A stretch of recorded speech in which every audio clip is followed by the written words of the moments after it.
Thank y'all for your patience this morning. It's a little different when it's been a few years since we had a little one.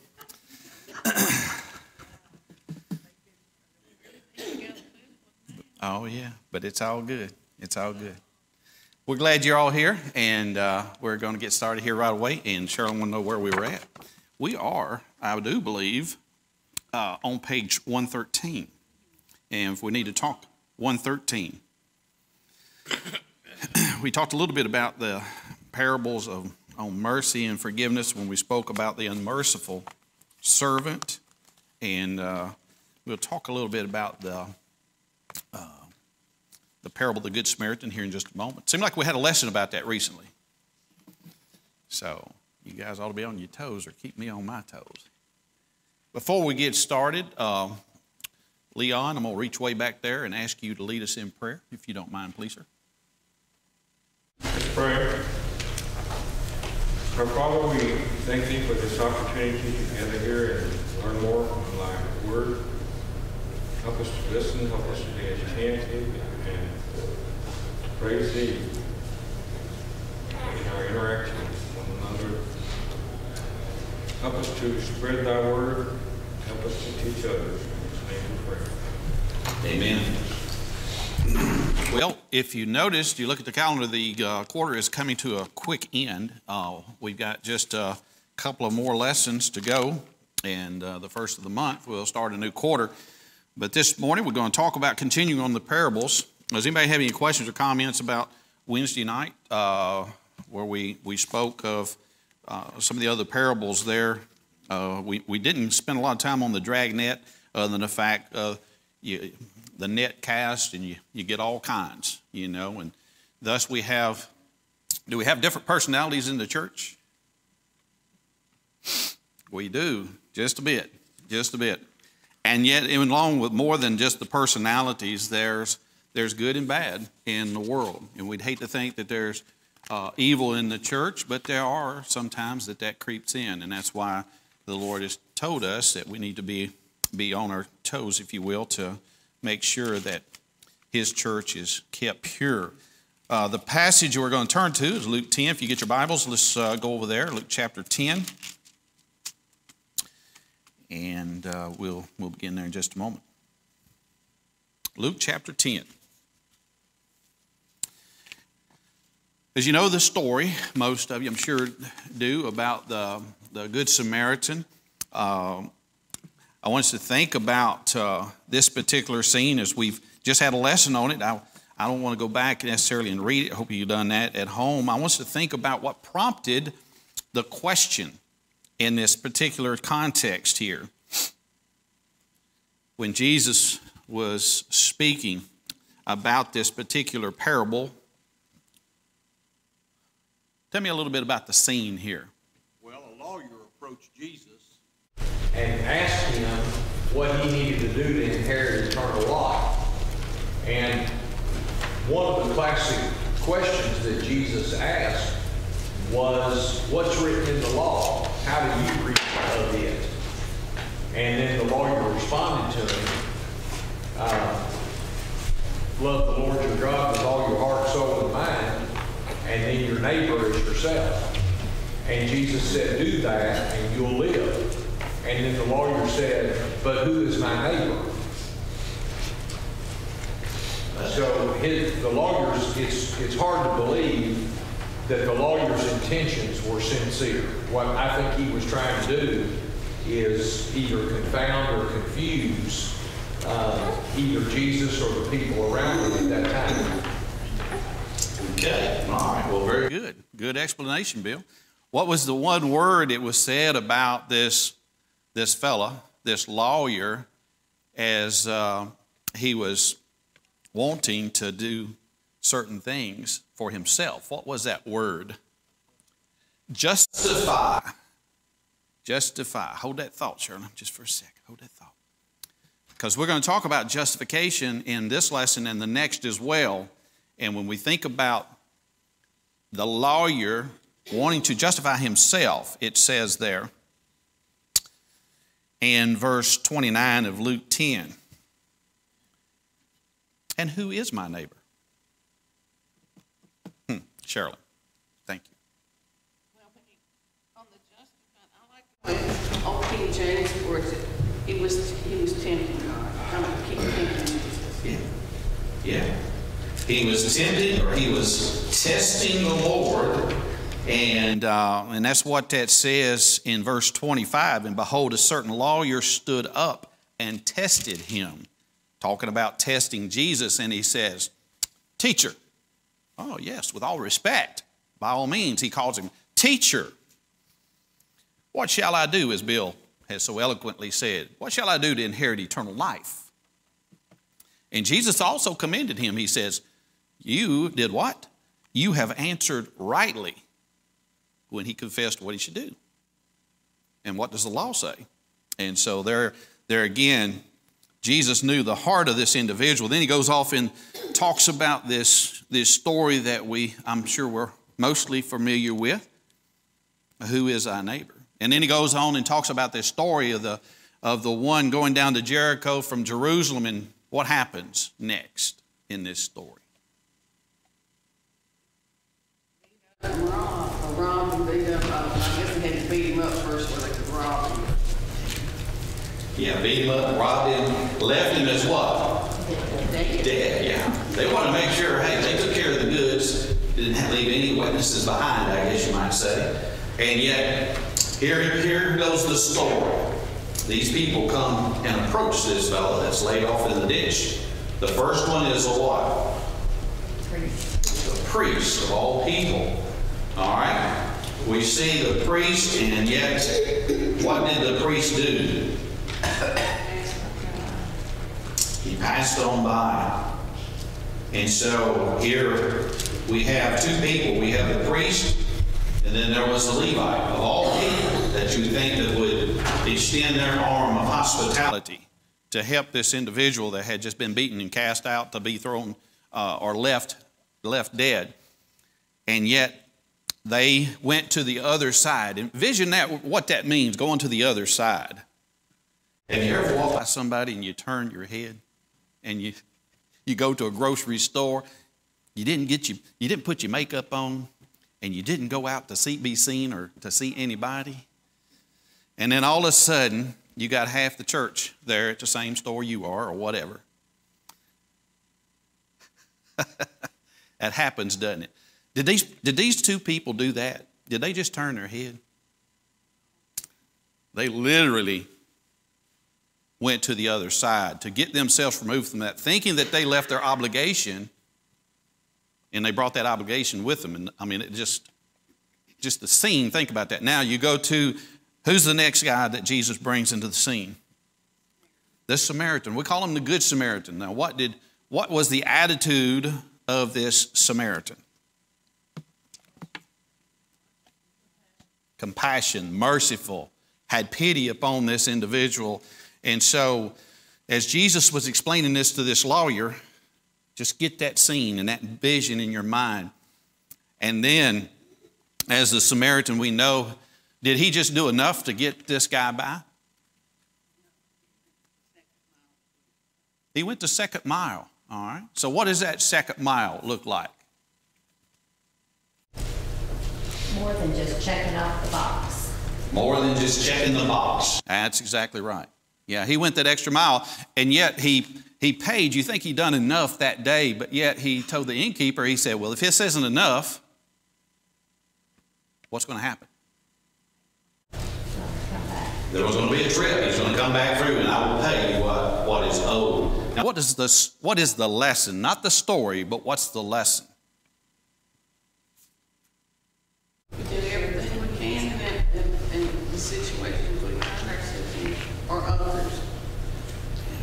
Sometimes we're okay with just putting a Band-Aid out there to fix what we see in front of us. That's when we may say that, hey, we've gone that mile. But here the story wasn't about putting a Band-Aid on this man, but what's the true lesson? Well, the lesson starts with compassion, but it also goes beyond that into that we've got to put aside our own prejudices and our own thoughts about how people are to be able to extend a hand. How tough is that to get beyond that at times? Ridiculously tough. Ridiculously tough. Paul can speak today. Awesome. Christianity is not a show religion, it's an action religion. Paul says Christianity is not a show religion, it's an action religion. Absolute amen on that. Anything else on this? Jerry, you have a thought? There's something you ponder. I can tell when Jerry's thinking. Yeah, notice about the man that got robbed. All we know is a man. We don't even know his name. And how wealthy, how poor, how whatever he was a fellow human being worthy of help. My wife, she tells me, talks about, people needing help, people wanting help, seeking help. And she said it's not ours to question, it's ours to offer the cup of cold water in his name.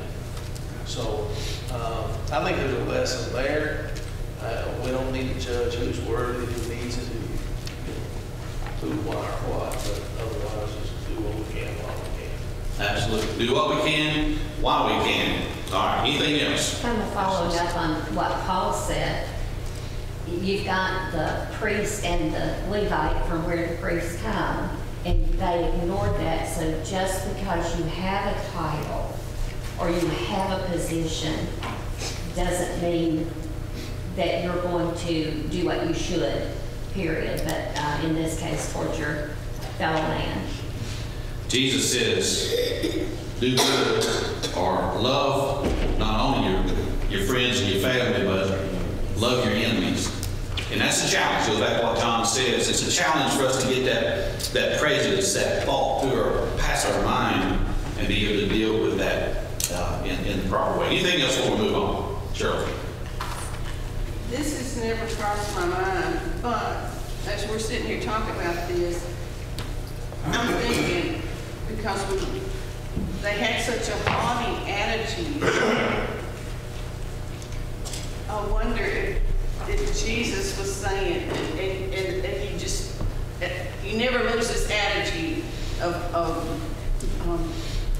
I'm higher, I'm above you. I'm above all these little peons down here.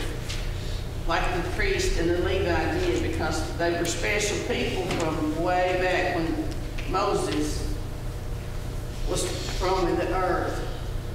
So their arrogance, like we've been studying in Matthew, of the Jews, toward Jesus and toward other people. So that I never really thought about it. Their arrogance just kept on. I just thought about these were people with titles who didn't do what we would expect them to do, or what Jesus expected them to do. But it was their arrogance, possibly. That's just a thought. Well, one thing for certain, thank you, Charlotte, for that. One thing for certain is that when you consider doing work or doing something for your friends, you know, that's one thing. But when here it was two groups that despised each other, and yet the Samaritan put out his hand to help this person. And even when Jesus was at the well, and this woman was surprised that he even would speak to her. But yet Jesus, who he is, Son of God, he understands and knows how he's bringing all this whole package together to where there is or should not be any prejudice, or there should not be any thing that would put anything between man, because the only thing that separates man from God is what? Sin. Okay? And so the whole idea there and the concept is making sure that even the Gentile nation knew that Jesus came to seek and to save all who were lost. And he's teaching this lawyer who was trying to teach him, or test him rather, and trying to justify himself, a huge lesson. Paul? Well, this is definitely not the lesson. But I thought it was interesting that the Samaritans, you know, again, we've talked about how they were despised by the Jews. But here, because of his actions, evidently, this innkeeper took the Samaritan at his word that he would come back and pay. And, you know, in our society today, that's something that's been lost, shamefully. And, you know, most of us older folks, have heard stories about the local banker. You know, you would go down and shake hands, you wouldn't sign no papers. He knew your family, knew your aunts and uncles and cousins. He'd loan you the money. And, of course, nobody would dare do that now. So, you know, as Christians, we need to be real careful about what we promise. But when we promise, we definitely need to follow through. Absolutely. All right. Very good. Good comments. Let's move on to the two debtors. Turn your Bibles over to Luke 7. The parable of the two debtors. Luke chapter 7, verse 41 through 50. We'll read that. Let's see who would like to read over here on this side. Somebody raise their hand. Go ahead, Philip. Thank you. Let's read Luke 7, 41 through 50. Back up to verse 40. And let's read down to verse 50. Did you say 41 or 36? Let's go to verse 40 to verse 50. Luke 7. And Jesus answered and said to him, Simon, I have something to say to you. So he said, Teacher, say it. There was a certain creditor who had two debtors. One owed 500 denarii and the other 50. And when they had nothing with which to repay, he freely forgave them both. Tell me, therefore, which of them will love him more? Simon answered and said, I suppose the one whom he forgave more. And he said to him, You have rightly judged. Then he turned to the woman and said to Simon, Do you see this woman? I entered your house. You gave me no water for my feet, but she has washed my feet with her tears and wiped them with the hair of her head. You gave me no kiss, but this woman has not ceased to kiss my feet since the time I come in. You did not anoint my head with oil, but this woman has anointed my feet with fragrance oil. Therefore I say to you, her sins, which are many, are forgiven. For she loved much, but to whom little is forgiven, the same loves little. And he said to her, Your sins are forgiven. And those who sat at the table with him began to say to themselves, Who is this who even forgives sins? And he said to this woman, Your faith has saved you. Go in peace. All right, very good. Now, here's Jesus is having this conversation with Simon, and there was something that prompted this conversation. And what was that? In a few verses ahead of that, beginning with verse 36. Jesus, remember the scene? He was invited to come and sit at the table with this Pharisee, invited him into his house. And as they gathered around, sat down in verse 36 to about verse 39, what happened there? Jesus kind of recounted that. The lady found out where Jesus was and just came on in. She came in, and what did she do when she came in? Oh, I can't imagine. It brings tears to my eyes. She was so thrilled to see him that she starts crying, so to the point that she can wash his feet with her tears, and then dries it with her hair, and then puts ointment on it. But I think it was pretty expensive. Yeah. It was expensive ointment. The thing of it is that this Pharisee, you picture the scene as they come into this. Typically, the way I understand it is the table is one that's low to the ground. You sit down, you recline at it. I don't know. I can't eat enough leaning and reclining, but that's their thing.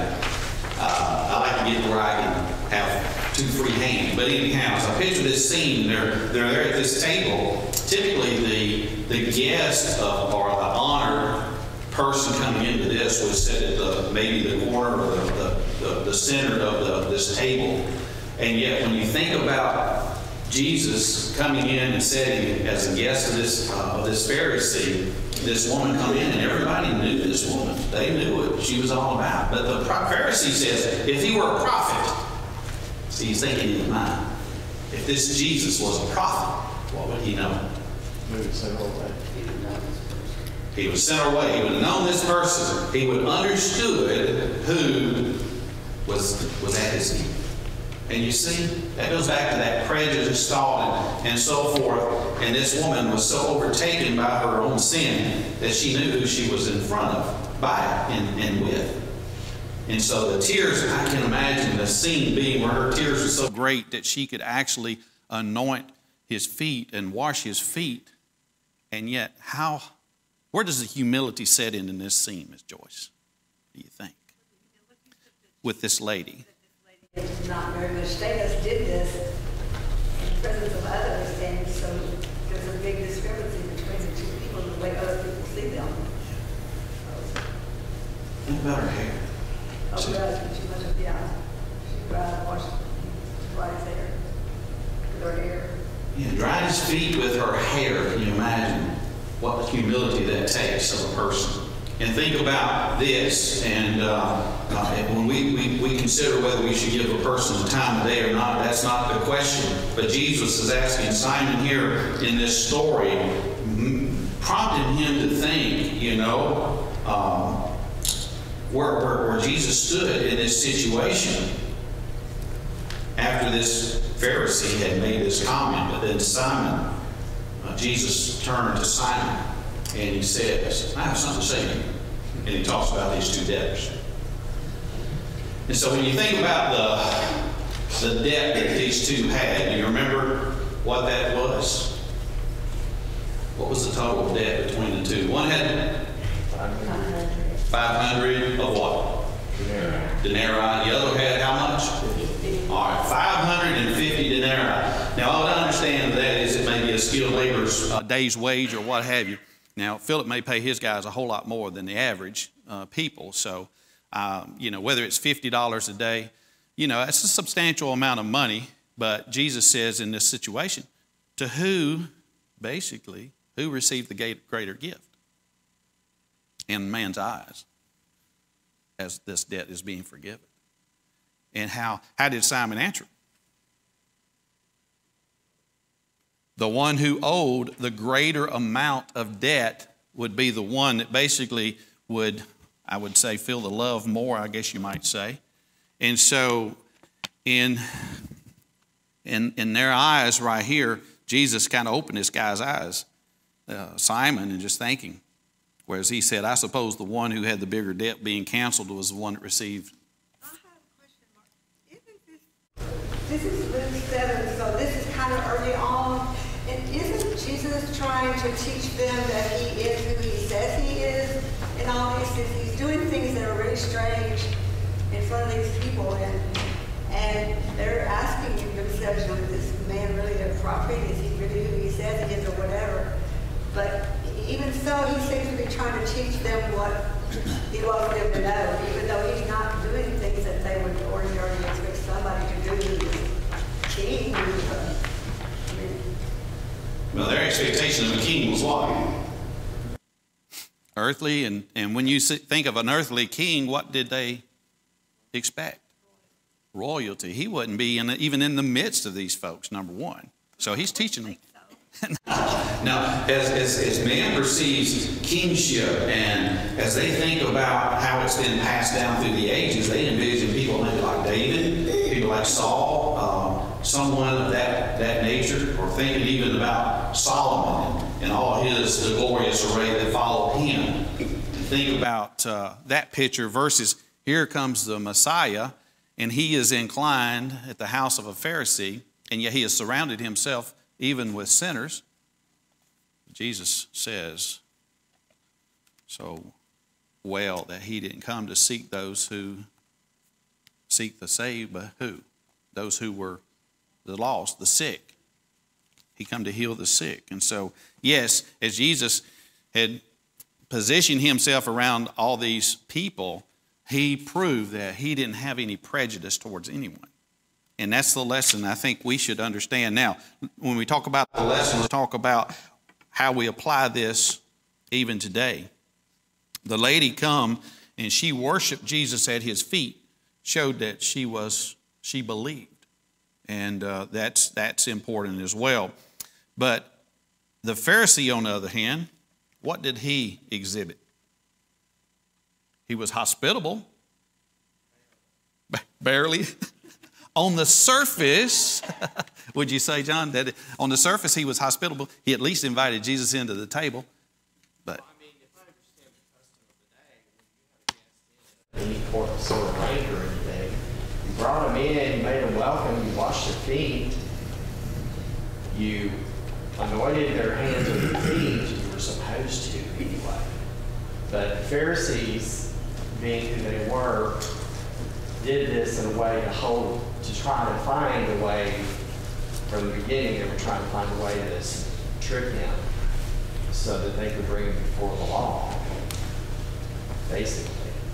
It's like a group working together in concert, trying to test Jesus in such a way, say, I found the magic bullet, if you will. But they never could. But you think about how we sometimes compare ourselves to others. What does the Bible speak in regard to that?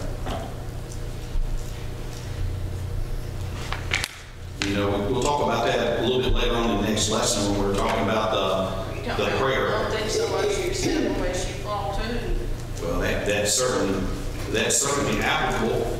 The weak or the meek? The weak or the meek? Explain that a little bit, John. Well, I just remember the meek shall inherit the earth. That phrase. But it's just people misunderstand those who are meek as being weak. And they're not. They're really not. Angela and I worked with a lady who was 84 years old, and if you read my Facebook post this week, She's a registered nurse. And right now, she's in one of the most dangerous places on the planet. She's in Haiti on a medical mission. With great joy, she knows. And she is one of the meekest ladies I've ever met. Well, one thing about it, you mentioned that we often get excited about all the crime that's going on around us and the things that are happening in our society today. It's more published. I mean, there have been evil people around since the beginning of time, and yet we see it more visible on a daily basis. You just turn the news on.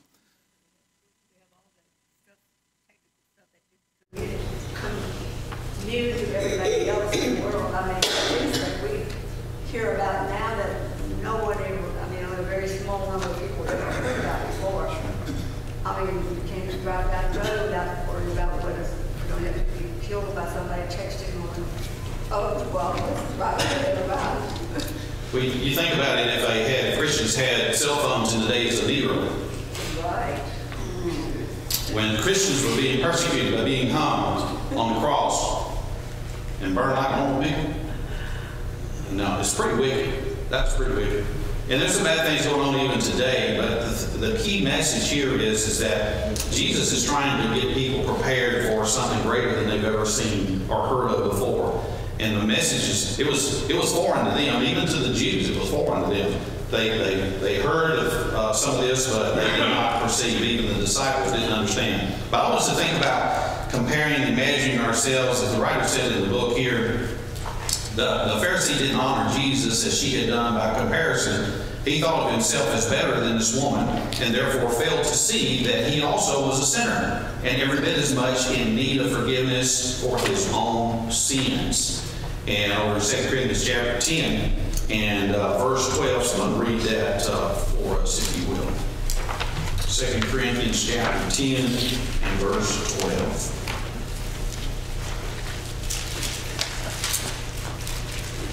And let's go back. Let's go down to verse 13. 2 Corinthians chapter 10, verses 12 and 13.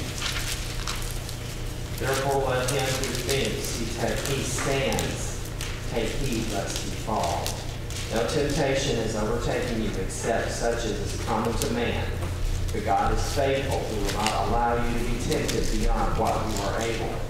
But with the temptation will also make a way of escape, that you may be able to bear it. That's a good scripture there, John. Is it 2 Corinthians 10 and 12 and 13? I love that scripture. So I needed to hear that again as well, but thank you. But let's go 2 Corinthians chapter 10, 12 and 13. We dare not class ourselves or compare ourselves with those who commend themselves. But they, measuring themselves by themselves and comparing themselves among themselves, are not wise. We, however, will not boast beyond measure, but within the limits of the sphere which God appointed us, a sphere which especially includes you. Okay. Measure. Well, that's the tongue twister there. Measure themselves by themselves. What does that tell us? When it comes to looking at others first, you remember that story when we talked about first remove the what out of your own eye? The plank or the beam or the mote out of your own eye, then you can basically help and be able to judge others, if you will, in the situation that they're in. But the whole idea behind this is that Paul, we read later on as he speaks to Timothy, 1 Timothy chapter 1 and verse 15, how would you rank Paul in the file of Christianity, if you would? Would he be down in the middle spectrum of Christians, or would he be at the lower spectrum, or would he be a little bit higher than most would think as the average Joe? Where would we rank Paul? Well, we put him at the top, but he put himself at the bottom. Okay. What do he call himself?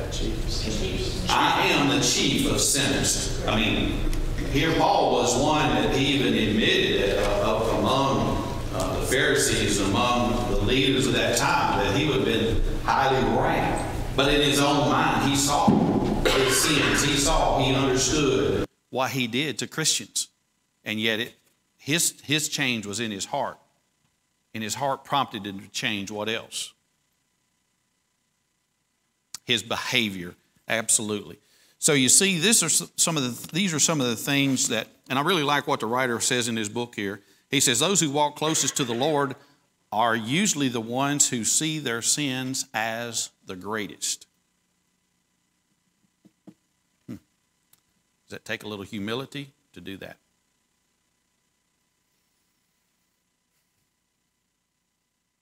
We're all good about this, right? Pass the test. If we shake our head yes, then we might consider it a Pharisee. We still work on this every day, but it's still a message that Jesus was telling these people, even though it was being tested and tried, there was definitely ways that he found to teach these people some valuable lessons that we can learn from today. Any comments on these things? Yes. We need to be attentive to the fact that this is not saying the one who has sinned the most or the greatest sin in order that does not count sin as sin. And although in the parable one had 50, one had 500, sin's not measured that way. And so this does not give us that platform to judge one sin greater than the other. Absolutely. Everybody hear that? So they're not, this isn't a white lie. This is a big lie. No. A lie is a lie. Sin's a sin. We do that. We shouldn't. We think of murder. Oh, how terrible. Well, the same punishment for the murderer is going to be the same one that said, we're lying. I need to lie about this because this is not, the truth is not what wants to be heard. But we do, it's just human nature, and that's when you have to really work on, right? In my brain, I do. Poor little Peter. Of all Peter. Poor Peter. At the scene where Jesus was being mob-throbbed and ready to go to the cross, what did Peter do? Poor Peter. Now, even the best of the best make terrible mistakes, but Jesus helped him find a way out home. Yes. And I've heard this said a lot in the church, sin. But can you really equate murder to maybe gossip or something? I mean, when you compare your lives to other men, you may think, well, I'm a pretty good guy. I'm all right.